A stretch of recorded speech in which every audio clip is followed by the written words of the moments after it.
My wife, a CEO, never would have dreamed that just because she brought an assistant home, I would auction off the mansion for an astronomical price of $1 USD.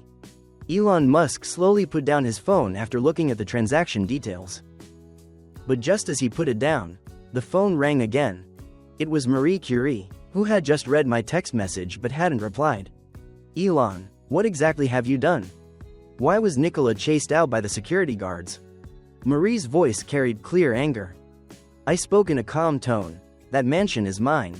I just sold it. The new owner's only condition is that all people and belongings inside must be cleared out within 1 hour. The other end was silent for a few seconds. Elon, are you misunderstanding something? There is nothing between Nikola and me. He is just my assistant. Marie's voice softened. Don't you think your way of doing things is too overbearing? And also too sensitive? I couldn't help but laugh out loud. Marie Curie, it's clear that you don't know how to maintain distance, or how to keep yourself clean. So how can you turn around and blame me? Marie didn't answer the question but skillfully changed the subject. Elon, you have so many mansions like this, it's a waste to just leave them empty. I was just utilizing resources reasonably, and Nikola and I truly did not do anything beyond the limits. She paused, her voice becoming slightly annoyed. I didn't realize you were so stingy before. My eyes turned cold. If you are so generous, I suppose you wouldn't mind if your precious darlings turned into a pile of rubble. Saying that, I opened my photo album, selected a few pictures, and sent them over. In the photos, the antiques that Marie had treasured for many years were smashed to pieces. Fragments scattered across the floor. The other end was silent for a few seconds. Elon Musk. She distinctly spoke every word of my full name. I knew this was an expression of extreme anger, but I didn't care. Marie Curie, you must have seen the photos, right? This is the price for trying to challenge my limits. If you dare to do things that cross the line like this again in the future, what you lose won't just be these priceless items. After saying that, I immediately hung up, giving her no chance to retort. In the years after we got married, we rarely had fierce arguments, but that didn't mean I would choose to back down for fear of conflict. Once the boundary in a marriage starts to recede, it will only be exchanged for the other party's encroachment. Moreover, the beginning of this marriage was not for pure love. That year, the Mendoza family was eager to enter the elite circle, needing the help of our Flores family, which led to this commercial marriage. When we first met, Marie showed her thoughtfulness and gentleness. Furthermore, she was beautiful, and she handled work very skillfully and appropriately. At the time, I thought perhaps getting married and living with someone like this wouldn't be too bad. So I didn't object to the family arrangement. Fortunately, during our cohabitation after marriage, both of us gradually developed feelings, and she and I also had a rather sweet time, once considered a perfect match by outsiders. It's just that at any stage, I clearly recognized that I was the one holding the initiative. Later, the love gradually faded, and life became calm. I was busy with work, she also focused on her career. I can understand and accept that all feelings will eventually reach a state of calm, or even disappear, but I absolutely do not allow the reason for this disappearance to be the interference of a third party. From childhood to adulthood, what I hated most was others touching my belongings. If an object is dirty, I will discard it without hesitation. If a person is soiled, the way to handle it is similar. Marie still did not contact me again. She was always like this. Once her mistake was exposed, she would choose silence to escape, retreating into her own shell. Until that afternoon, a message from Albert Einstein popped up on my phone. Elon, why didn't you answer me? I saw you in the auction house just now. I called you many times but you didn't react. I frowned slightly, and quickly replied, I didn't go out today. You must have seen wrong. It really wasn't you? I saw the dark blue suit you had custom made before, along with your wife. Elon, wait, I got a frontal shot. A photo quickly appeared on the phone. Marie was wearing an elegant white gown, her hair tied up, and Nikola stood beside her, wearing my custom suit, smiling and talking with everyone. I stared at the photo for exactly 10 seconds. Before I could react, another message popped up on the phone. This time it was Marie's deputy general manager, along with a screenshot, which was Nikola's post on his circle of friends. First time attending the Summit of the Sky auction in Beverly Hills. Thank you, Marie, for taking me to broaden my horizons. Finally knowing what the true elite circle is like. Eager. The attached photo was of him sitting in the front row of the auction. The corner of Marie's lips was slightly curled up, clearly indicating that she had tacitly agreed for him to take a selfie and post it. I suddenly remembered something. Marie hated it most when others took her picture, even during our sweetest time together.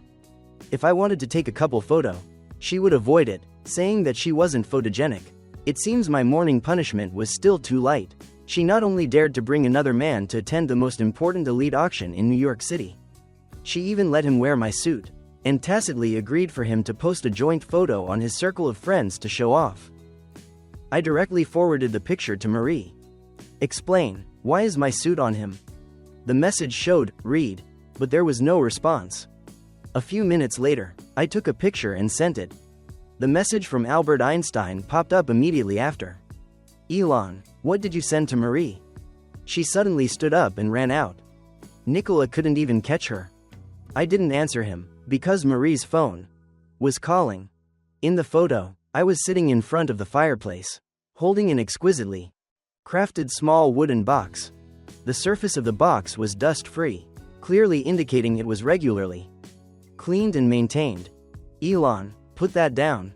Marie's voice trembled slightly, carrying obvious panic and anger. What do you want to do?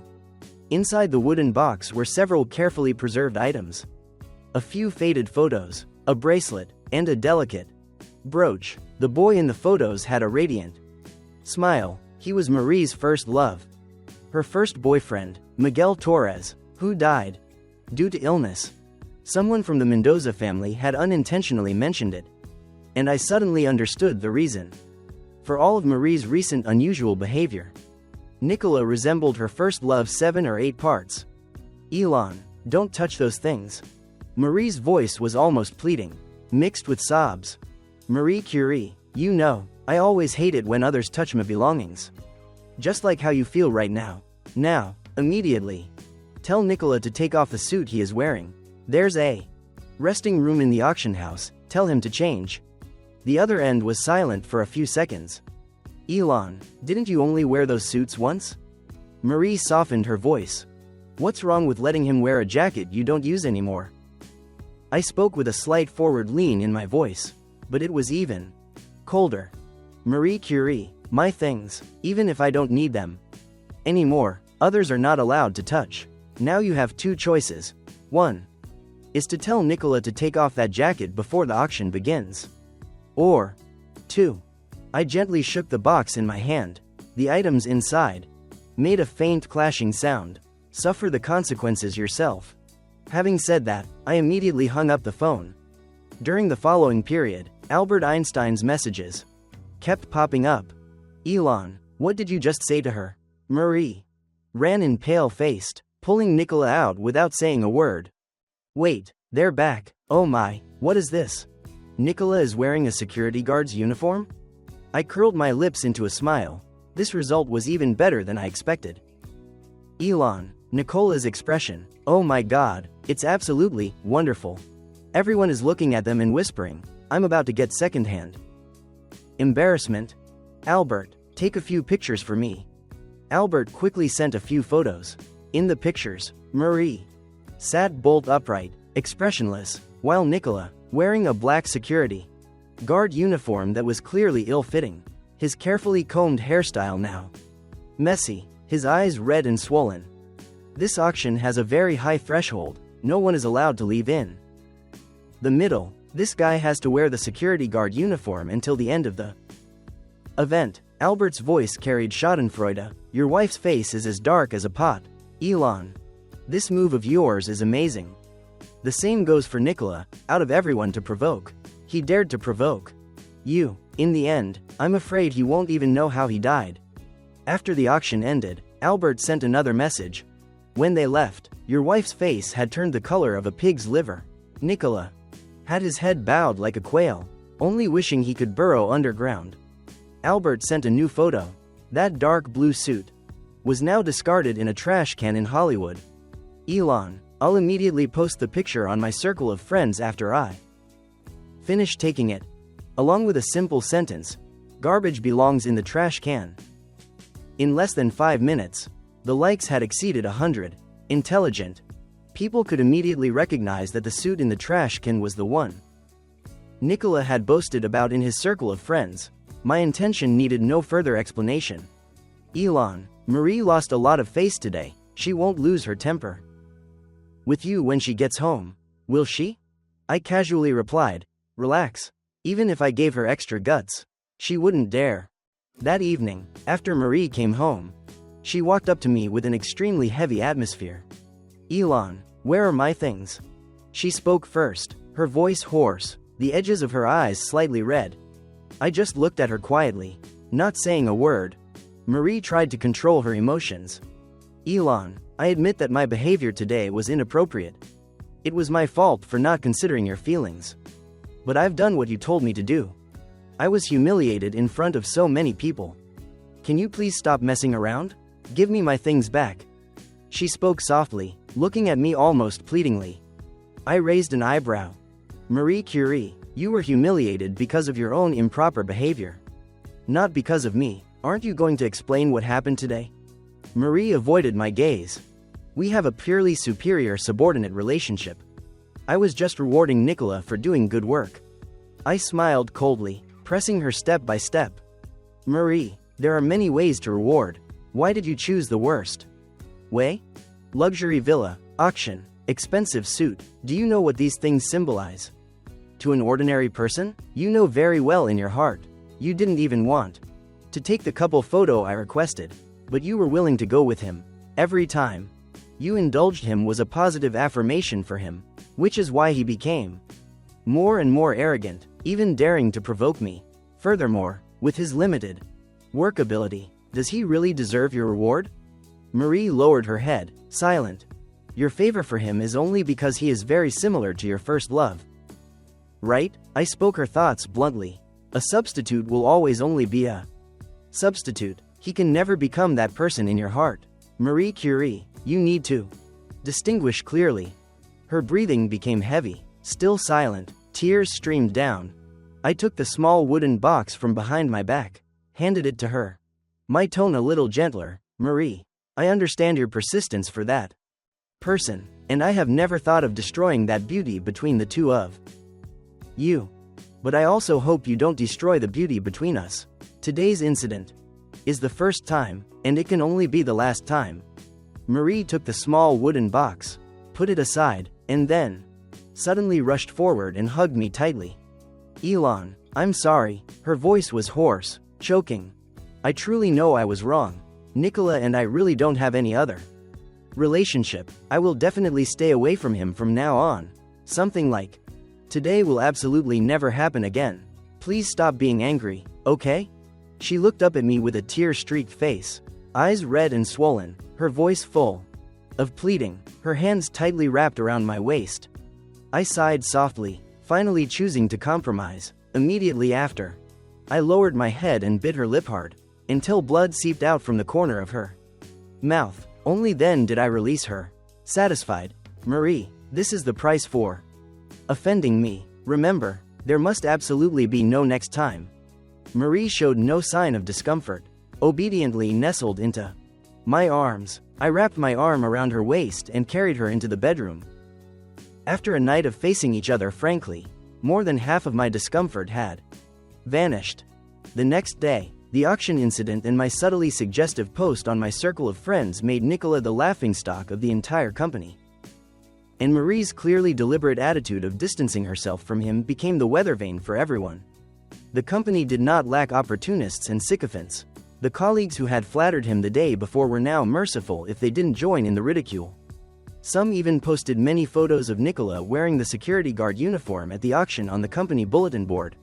In the pictures, Nicola's hair was messy, his eyes were red and swollen, looking utterly miserable. People passing by Nicola didn't even bother to hide their contempt, pointing at him. That's him, the shameless guy who dared to wear clothes that Mr. Elon Musk didn't want. Nicola's days at the company became increasingly difficult.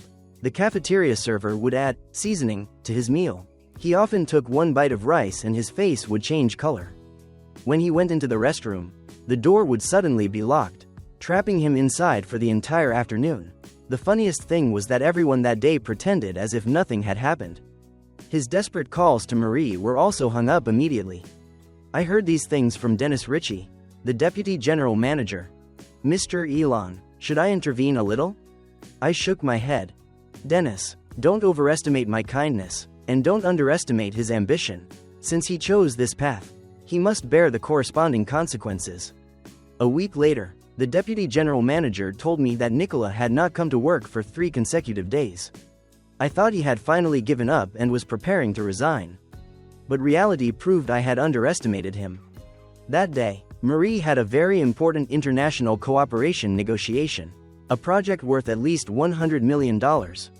20 minutes before the negotiation, Marie's phone rang. It was Nikola calling. She pressed the reject button with an expressionless face. But immediately after, he sent a text message. "Marie, I am very sorry to bother you at the last minute. I originally wanted to personally say thank you. But unfortunately, our destiny only goes this far. Thank you for your trust and guidance. Meeting you is the greatest luck in my life. I will repay your kindness in the next life." Marie's face instantly turned pale. She quickly called back, but the phone was never answered. Marie immediately panicked. In the emergency, she called her assistant and used the positioning system to find Nikola's location. Postpone today's negotiation. She left those words behind and rushed out regardless, completely different from her usual elegance. When Marie arrived at Nikola's apartment in Miami, he was unconscious in the bathtub. The wound on his left wrist was constantly bleeding. The entire tub of water was stained red. His face was as white as a sheet, and his breathing was weak. Marie screamed, frantically tearing off her own clothes to stop the bleeding for him, then rushed him to the emergency room. I heard that on the way. Nikola's body gradually went cold, which made her remember her first love who had died in her arms. Fortunately, he was sent in time, and Nikola was finally saved. Marie, after learning what Nikola had been enduring at the company recently, fell into a rage. She, who was usually gentle and generous, immediately smashed her phone. But at that time, I didn't know any of these things. I happened to be in the same hospital for a checkup due to acute gastritis. I accidentally saw her stepping out of the elevator. I thought she had come to visit me, and happily walked over. Just as I was about to speak, Marie landed a hard slap across my face. I lost my balance and fell to the ground, my stomach cramping, my cheek stinging. I was completely stunned by the blow. After so many years of marriage, she rarely spoke harsh words to me, let alone physically strike me. "Elon, how can you be so despicable and disgusting?" Marie looked down at me from above, her eyes full of anger and disgust. "I did what you asked, kept my distance from Nikola. Do you have to force him to death before you stop?" I looked at her, confused. "He's already in the emergency room. What are you doing here with that pleased look on your face? Do you want to force him to commit suicide again? Why did I marry a despicable, shameless person like you?" I clenched the examination report in my hand, wanting to open my mouth to explain. But she completely ignored me, who was cramping on the floor, turned her back, and walked away. I watched her retreating figure, trying to piece together Marie's curses to figure out the situation. Nikola had faked suicide. Marie thought it was because I forced him. Immediately after, I received a call from the deputy general manager. "Mr. Elon, I'm calling to say goodbye to you. Marie just used the excuse of abuse of power to fire me, and had assistant Nikola take over my position." What? Not only me, but all employees who had conflicts with assistant Nikola were not spared. Almost all of them were fired. Marie had shown her attitude in the strongest way possible. She chose Nikola. Hanging up the phone, I was furious, punching the wall hard. Blood seeped from my knuckles, dripping onto the ground. I forced myself to calm down. "Marie, since you've taken things this far, don't blame me for being ruthless. The price for offending me is not something you can afford." That afternoon, I packed my bags, moved out of the Mendoza house, and returned to the Flores residence. My father knew I was back home to live, didn't ask much, just quietly told the housekeeper to clean my room. My mother, however, was keenly aware of the abnormality. "Elon, did you and Marie argue?" She sat by my bed, asking softly. I shook my head, not answering. The bandage on my hand was exposed. It was the injury from the hospital. What's this? My mother grabbed my wrist. Frowning. Nothing. I accidentally bumped it. I didn't tell them about Marie hitting me. Nor did I mention Nicola. Only saying that I wanted to go home and rest for a few days to adjust my state. But all those things, my parents would know with just a little investigation. Half a month after I left, Marie did not make a single phone call or send a text message. The Cold War and the silence between us were eroding the last remnants of affection. I saw Nicola boasting on social media with photos of him and Marie attending various events. Every angle he chose was as if he was publicly announcing that he was about to become the son-in-law of the Mendoza Corporation. Marie brought me to the International Business Summit today. Many people thought I was her husband. Thank you, Marie, for gifting me the limited edition watch. As expected, only the person who understands me best knows what I like. Marie said I am her lucky star. Successfully negotiated another big project today. Each status update, accompanied by intimate photos between him and Marie. He was doing this intentionally. He knew I would definitely see it. I smiled faintly, turning off the phone. How many days can an autumn grasshopper jump around? Half a month later, according to my arrangement, under my father's guidance, a large number of Mendoza family shareholders simultaneously withdrew capital. The Mendoza stock immediately hit the floor limit consecutively for many days. On the third day of hitting the floor limit, Marie's parents came looking for me. Elon, how have you been recently? Marie's mother held my hand, her face full of concern. Good, thank you, I replied blandly, pouring them tea. Why did you suddenly come back home to live? Marie said you weren't feeling well, and we were very worried about you. Marie's mother probed. Marie didn't even make one phone call, yet now she sends her parents to scout for information. My son is very healthy, he's just not in a good mood recently. My father suddenly interjected, his tone cold.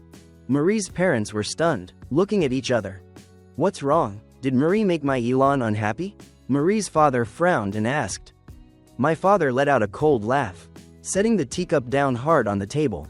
The education of the Mendoza family truly makes one pause and reflect. Marie's parents' expressions changed drastically. My father recounted every word, every detail of what had recently transpired.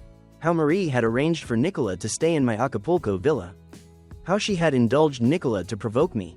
And how at the hospital, Marie had blamed me for everything without asking right or wrong. Your precious daughter has now dealt with all the employees in the company who had conflicts with that young man.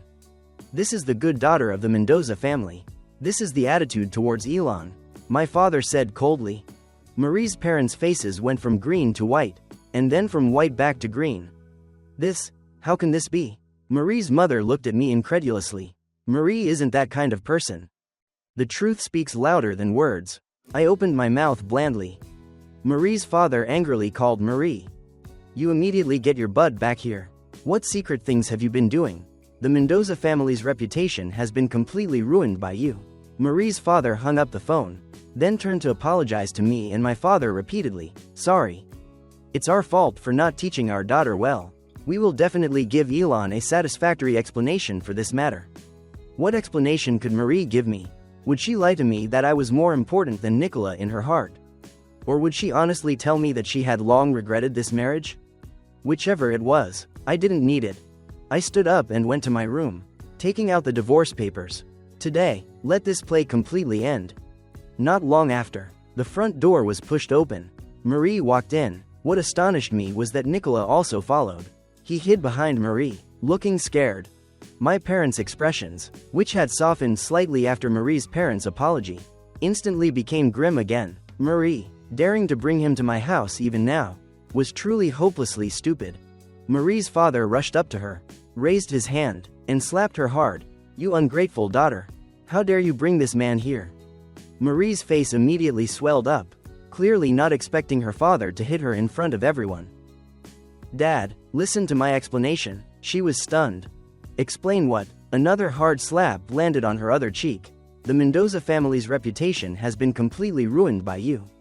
Marie was hit in front of Nicola, losing all face. She was about to open her mouth to retort, when Marie's father raised his leg and kicked.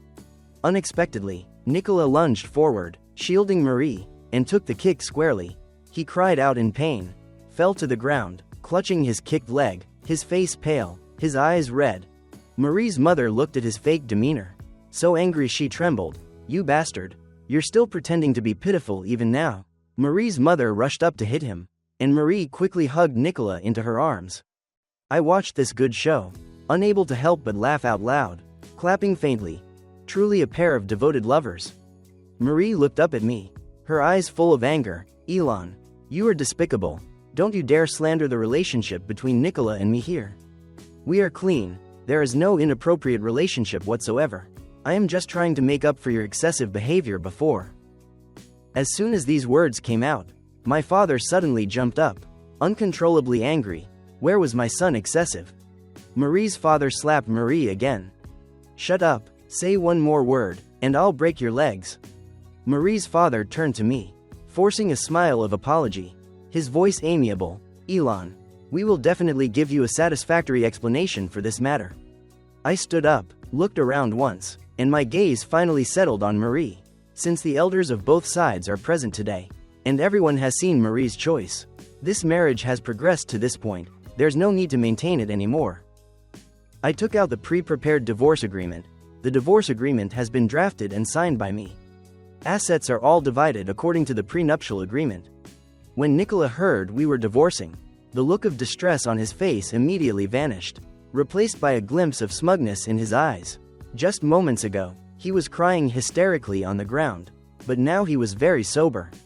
Marie abruptly pushed Nicola's hand away, walking towards me, her face full of disbelief. Elon, you cannot divorce me. Why not? I slightly raised an eyebrow. You hug another man so tightly, yet now you tell me you cannot divorce? I've already said, Nicola and I truly are just a normal superior-subordinate relationship. Marie defended herself. Marie Curie, I don't care what relationship you and Nicola ultimately have. I only know that you chose him, not me. If that's the case, we don't need to continue. I looked at her, speaking one word at a time. Marie, do you remember? When we first got married, I made it clear to you that I hated when others touch my belongings. Yet, you repeatedly engaged in boundary-crossing behaviors. How many chances did I give you? Did you cherish any of them? Dirty objects must be discarded, and people are the same. I looked straight into her eyes. Marie Curie, I don't need you anymore. Marie's face instantly turned pale. I handed her the divorce agreement. Assets are all divided according to the prenuptial agreement. It's very fair to you. Marie didn't take it. Elon, I won't sign. You are just being angry right now. Seeing that Marie still refused to budge, my father stood up. Mr. Mendoza, if both sides can divorce peacefully, future cooperation can still be discussed. Otherwise, everything is off the table. The Mendoza Corporation was already a fragile machine. If the cooperation truly collapsed, the damage would be immeasurable. Marie's father pondered for a moment, finally giving Marie a fierce glare. Under her parents' coercion, Marie finally signed. Marie and I were officially divorced. Nicola stood by the side, the smugness in his eyes unconcealed. I caught his eye, smiling coldly. Assistant Nicola, congratulations on your lack of success. This sentence instantly made Marie's parents explode on the spot. You shameless bastard. Marie's mother hit and cursed Nicola at the same time, her voice distorted. It's all your fault. I called the butler to see the guests out. Just then, the maid brought in a bowl of medicine. Young master, the medicine needs to be drunk hot. Please drink it. Marie was stunned in place. Elon, what's wrong with you? Are you unwell? Marie's voice was hoarse beyond description. Acute gastritis, just a small illness, no need for Marie to worry. It's understandable that Marie doesn't know. After all, she hit me that day at the hospital and left without letting me say a word. I said calmly. Marie's lips trembled, speechless. From that day on, our marriage ended. My mother's expression suddenly changed upon hearing this. What? She dared to hit you? My mother rushed up to Marie, slapping her across the face. Marie stumbled back, but didn't fight back. Are you even human? You dared to hit my son. And when he was sick too. My mother roared. Blood seeped from the corner of Marie's mouth, but she only stared blankly at me, her eyes full of pain and regret. Elon, she muttered my name, her voice full of pleading. Give me one more chance. Just one time, okay? Chance? I laughed coldly. I've given you many times, haven't I? Marie collapsed, kneeling on the ground. Butler, See the guests out." The butler politely but firmly invited the Mendoza family to leave. Marie's father pulled the emotionally devastated Marie up, and Marie's mother grabbed Nicola's hair, pushing him out the door. The Mendoza Corporation ultimately escaped the fate of bankruptcy, but the impact of the divorce was indelible. In just a few weeks, the company's stock price dropped nearly 40%. Many partners terminated projects, and dozens of core investors withdrew capital one after another. Marie was no longer the decisive power woman in the business world. She locked herself in the villa room all day, with bottles of wine scattered around. Alcohol became her refuge. Her moments of sobriety were pitifully few. Nicola didn't want to give up the hard-won opportunity, coming to the villa every day to take care of her. He cleaned the room, cooked hangover soup for her, and even carefully handled Marie's vomit when she was drunkenly unconscious. "Marie, drink some water." Nicola brought the glass of water over. Marie raised her bloodshot eyes, her gaze focusing briefly, then sinking back into haziness. "Miguel, you're back?" She reached out to stroke Nicola's face. Nicola stiffened. This was the 17th time Marie had mistaken him for her dead first love. "It's not Miguel, it's Nicola." Nicola suppressed the bitterness in his heart, reminding her repeatedly.